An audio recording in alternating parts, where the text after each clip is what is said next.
Hello friend, welcome to my channel. दोस्तों, जैसे कि आप जानते हैं हम साइंस के प्रैक्टिस सेट की एक सीरीज चला रहे हैं जिसका ये 15 पार्ट्स है। दोस्तों, अगर आप में से कोई भी दोस्त हमारी वीडियो में पहली बार आ रहा है, सबसे पहले हमारे चैनल को सब्सक्राइब कर ले और बेल आइकन को भी प्रेस कर ले, इससे सारी वीडियो की नोटिफिकेशन आपको मिलती रहे। तो चलिए दोस्तों, स्टार्ट करते हैं आज का वीडियो। आज की वीडियो का हमारा पहला क्वेश्चन है। इसमें कह रहा है कि निम्नलिखित में से किसके संश्लेषण के लिए कोलेस्ट्रॉल आवश्यक है। तो यहाँ पर आप देखेंगे ऑप्शन नंबर बी आपका दिया गया है एस्ट्राडियोल। तो एस्ट्राडियोल के संश्लेषण के लिए दोस्तों कोलेस्ट्रॉल की आवश्यकता होती है, तो इसको आप याद रखेंगे। और दोस्तों यहाँ पर अगर हम बात करें थोड़ा सा इंसुलिन की, तो दोस्तों इंसुलिन जो है वो अग्नाशय से स्रावित होता है और इसकी कमी से आप देखते हैं तो डायबिटीज़ नामक रोग हो जाता है, यानी कि चीनिया रोग हो जाता है। ठीक है, तो इसको आप याद रखेंगे। इंसुलिन की कमी से कौन सा रोग हो जाता है? डायबिटीज़ नामक रोग हो जाता है। तो चलिए दोस्तों, बढ़ते हैं अपने नेक्स्ट क्वेश्चन की तरफ। दोस्तों आज की वीडियो का हमारा सेकंड नंबर क्वेश्चन इसमें क्या है कि निम्नलिखित में से कौन सा दुग्ध प्रोटीन है। तो इसमें आप ऑप्शन देख रहे हैं, ऑप्शन में जो आपका ऑप्शन नंबर सी है, तो इसको कैसीन प्रोटीन, जो कैसीन प्रोटीन है वही दोस्तों दुग्ध में पाया जाने वाला प्रोटीन है।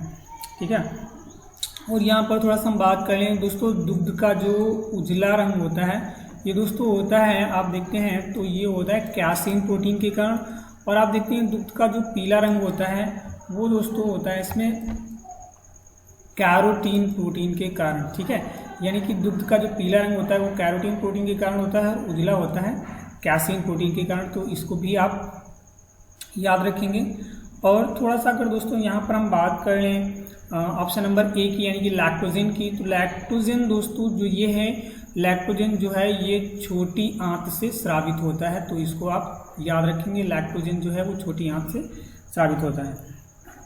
और थोड़ा सा अगर हम और बात करें यहाँ पर कैसीन की, तो दोस्तों कैसीन जो है,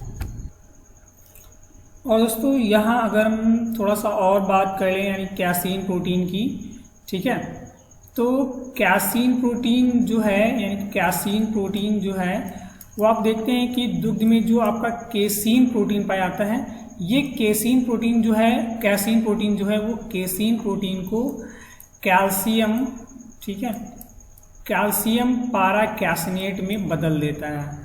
ठीक, तो इसको आप याद रखेंगे।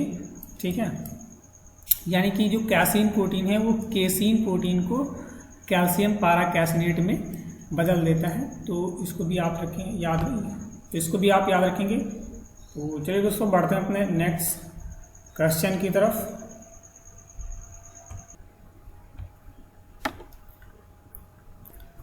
आज की वीडियो का हमारा अगला क्वेश्चन है क्वेश्चन नंबर थर्ड। इसमें जो है ये दोस्तों कह रहा है कि आहार नाल यानी कि एलिमेंट्री कैनाल के किस भाग से प्रोटीन्स का अमीनो अम्लों में निम्नीकरण होता है।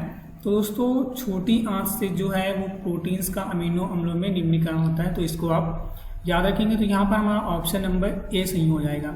और दोस्तों छोटी आंत से स्रावित एंजाइम्स यानी कि एरप्सिन्स प्रोटीन को दोस्तों, यानी कि छोटी आंत से स्रावित एंजाइम एरप्सिन प्रोटीन्स को दोस्तों ये क्या करता है, पेप्टोन्स में जो है वो बदल देता है, तो इसको भी आप याद रखेंगे। और दोस्तों यहाँ पर थोड़ा सा अगर हम बात कर लें स्टोमक की यानी कि अग्नाशय की, तो दोस्तों अग्नाशय से जो दोस्तों है वो गैस्ट्रिक जूस जो है वो निकलता है, तो इसको आप याद रखेंगे। यानी कि जठर रस जो है वो अग्नाशय से यानी कि स्टोमक से स्रावित होता है, तो इसको आप याद रखेंगे। चलिए दोस्तों, बढ़ते हैं अपने नेक्स्ट। तो आज की वीडियो का हमारा अगला क्वेश्चन है क्वेश्चन नंबर 4। इसमें कह रहा है किस विटामिन को हार्मोन बी कहा जाता है। तो यहाँ पर आपके ऑप्शन दिए गए, 4 ऑप्शन दिए गए हैं। इसमें आप ऑप्शन नंबर सी देखेंगे तो विटामिन डी को दोस्तों हार्मोन्स विटामिन बी कहा जाता है, तो इसको आप याद रखेंगे। और दोस्तों विटामिन डी का जो रासायनिक नाम है वो है दोस्तों कैल्सीफेरॉल, तो इसको आप याद रखेंगे। और दोस्तों विटामिन डी की कमी से आप देखते हैं बच्चों में जो है वो रिकेट्स नामक रोग हो जाता है, तो इसको भी आप याद रखेंगे।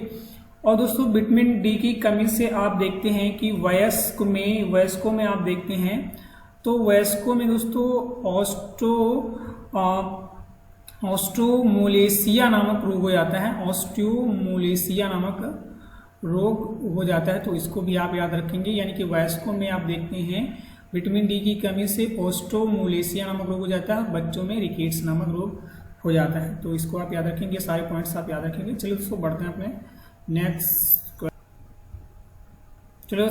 नेक्स्ट क्वेश्चन की तरफ। आज की वीडियो का हमारा अगला क्वेश्चन है क्वेश्चन नंबर 5। इसमें कह रहा है कि रेनिन का स्रावण करने वाला अंग है, यानी कि रेनिन जो दोस्तों है वो कहाँ से स्रावित होता है। तो यहाँ पर आप ऑप्शंस देख रहे हैं, तो आपका ऑप्शन नंबर जो बी दिखाई दे रहा है, ठीक है, यानी कि अमाशय। तो दोस्तों अमाशय से जो है वो रेनिन का स्रावण होता है, तो इसको आप याद रखेंगे। और दोस्तों आपको पता है कि अमाशय से जो यानी कि स्टमक से आप देखते हैं जठर रस स्रावित होता है, तो इसको भी आप याद रखेंगे, ठीक है। तो चलिए दोस्तों बढ़ते हैं अपने नेक्स्ट क्वेश्चन की तरफ। दोस्तों आज की वीडियो का हमारा अगला क्वेश्चन है क्वेश्चन नंबर 6। इसमें कह रहा है कि मनुष्य के शरीर में निष्क्रिय अंगों का समूह है।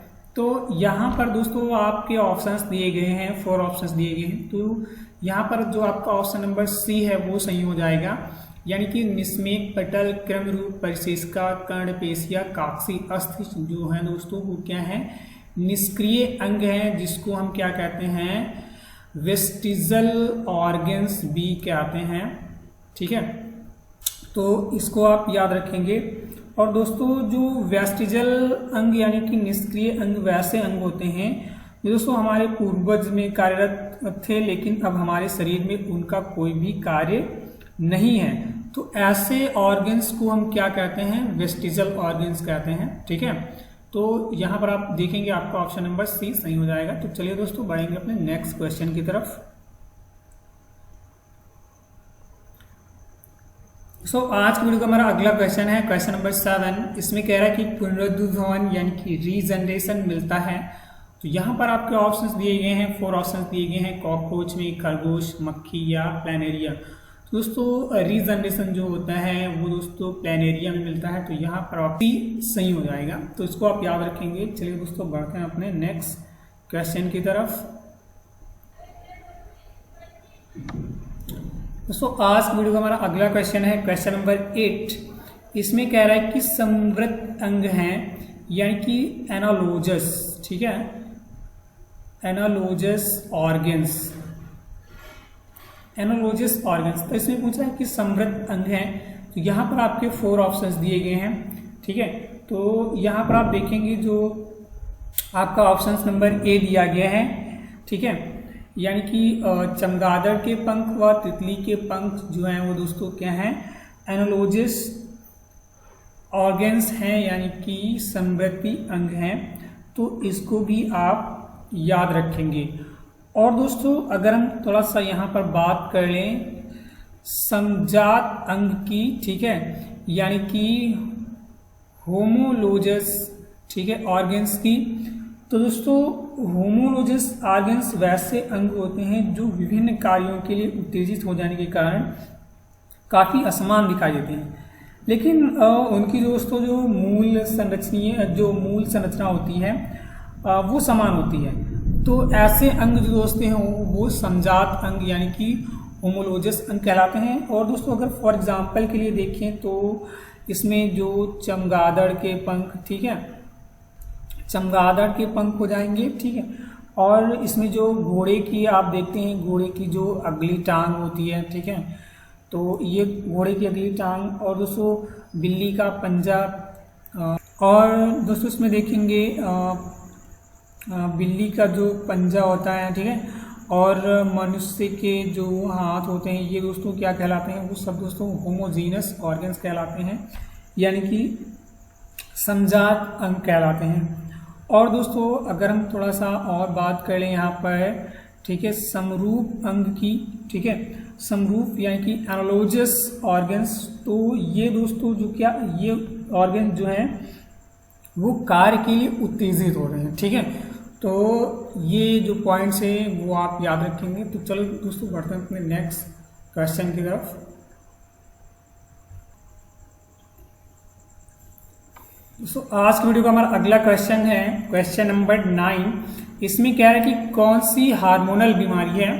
तो यहाँ पर आपके ऑप्शंस दिए गए, 4 ऑप्शंस दिए गए हैं। तो इसमें आप ऑप्शन नंबर बी देखेंगे तो घेंघा, तो आपका ऑप्शन नंबर बी सही हो जाएगा। दोस्तों घेंघा जो है वो एक हार्मोनल बीमारी है और दोस्तों ये जो है वो थायरोक्सिन हार्मोन्स की कमी से हो जाता है। ठीक है, तो इसको आप याद रखेंगे। ये दोस्तों किसकी कमी से होता है? थायरोक्सिन हार्मोन्स की कमी से दोस्तों जो घेंघा रोग है वो हो जाता है। ठीक है, तो इसको आप याद रखेंगे। और दोस्तों यहाँ पर अगर हम थोड़ा सा जुकाम की बात करें तो जुकाम जो दोस्तों है वो एक क्या है? जुकाम दोस्तों एक वायरल डिजीज है। ठीक है, तो इसको भी आप याद रखेंगे। जुकाम क्या है? एक वायरल डिजीज है। ठीक, और अगर हम थोड़ा सा यहाँ पर बात करें दोस्तों ऑप्शन नंबर सी की, यानी कि ट्यूबरक्लोसिस की, तो ट्यूबरक्लोसिस यानी कि टीबी, ठीक है, जिसको हम दोस्तों क्षय रोग भी कहते हैं। दोस्तों टीबी जो है वो दोस्तों माइकोबैक्टीरियम, ठीक है, माइकोबैक्टीरियम ट्यूबरक्लोसिस नामक बैक्टीरिया से दोस्तों टीबी जो है वो फैलता है। तो इसको आप याद रखेंगे, माइकोबैक्टीरियम ट्यूबरक्लोसिस बैक्टीरिया से जो है वो टीबी फैलता है। तो इसको भी आप याद रखेंगे। और दोस्तों यहाँ पर अगर ऑप्शन नंबर डी की बात करें, यानी कि लैप्रोसी, तो लैप्रोसी जो दोस्तों है ये दोस्तों लैप्रोसी यानी कि जिसको हम कुष्ठ रोग कहते हैं। ठीक है, लैप्रोसी क्या है दोस्तों? लैप्रोसी जिसको हम क्या कहते हैं? कुष्ठ रोग कहते हैं। ठीक है, और दोस्तों यह फैलता किसके कारण है? तो यह भी दोस्तों जो है वो माइकोबैक्टीरियम, ठीक है, माइकोबैक्टीरियम लैप्रेसी नामक बैक्टीरिया से ये भी फैलता है। और दोस्तों इसमें जो है वो MDT, ठीक है, यानी कि मल्टी ड्रग थेरेपी जो होती है ये इसमें दी जाती है। ठीक है, तो इसको भी आप याद रखेंगे। तो चलिए दोस्तों बढ़ते हैं हमने नेक्स्ट क्वेश्चन की तरफ। दोस्तों आज की वीडियो का हमारा अगला क्वेश्चन है क्वेश्चन नंबर 10। इसमें कह रहा है कि डार्विनिज्म है। तो दोस्तों आपके यहाँ पर ऑप्शन दिए गए हैं। तो जो प्राकृतिक चयन है यानी कि ऑप्शन नंबर सी, ये दोस्तों आपका सही हो जाएगा। प्राकृतिक चयन ही क्या है? डार्विनिज्म है। और दोस्तों virgin of species by natural selection, virgins of species by natural selection नामक जो पुस्तक है वो दोस्तों लिखी थी चार्ल्स डार्विन ने। ठीक है, तो इसको भी आप याद रखेंगे, यानी कि species virgin of species by natural selection नामक पुस्तक किसने लिखी थी? चार्ल्स डार्विन ने लिखी थी। और दोस्तों अगर यहाँ पर हम ऑप्शन नंबर ए की बात करें, यानी कि उपार्जित लक्षणों की वंशागति, तो इसका सिद्धांत जो दोस्तों लेमार्क ने दिया था। तो इसको भी आप याद रखेंगे। ठीक है, तो इस वीडियो में दोस्तों इतना ही। मिलते हैं नेक्स्ट वीडियो में। दोस्तों वीडियो कैसा लगा आप हमें कमेंट्स बॉक्स में बताएं। और दोस्तों वीडियो अगर आपको पसंद आया तो प्लीज़ एक लाइक और शेयर जरूर करिएगा। तो दोस्तों मिलते हैं नेक्स्ट वीडियो में।